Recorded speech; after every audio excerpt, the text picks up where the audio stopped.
Friends, break the రొటీన్లో 14వ రోజులో emotional observation.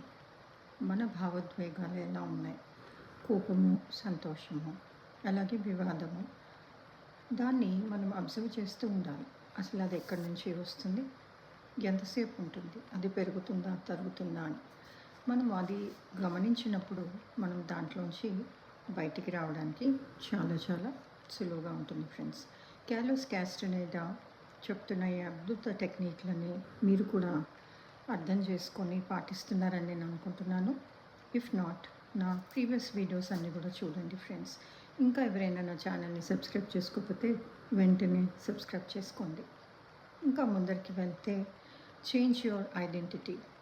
అందరికీ కూడా మనము బై ఫ్యామిలీ కన్స్ట్రెయిన్స్తోనో లేకపోతే పరిస్థితుల వల్ల మనం ఒక ప్రొఫెషన్ చూస్ చేసుకుంటాం కదండి. కానీ our deeper of our hearts మనకి ఇంకేదో అవ్వాలని ఉంటుంది. దాన్ని మీరు గమనించుకొని ఐడెంటిఫై చేసుకొని ఒక్క రోజైనా కూడా మీరు వాళ్ళలాగా ప్రవర్తించండి. ఆ క్యారెక్టర్లోకి మీరు వెళ్ళిపోండి. వెళ్ళినప్పుడు ఒక న్యూ ఎనర్జీ వస్తుంది. దెన్ మీరు ఆ క్యారెక్టర్ని మీరు కంప్లీట్గా ప్లే చేయగలుగుతారు.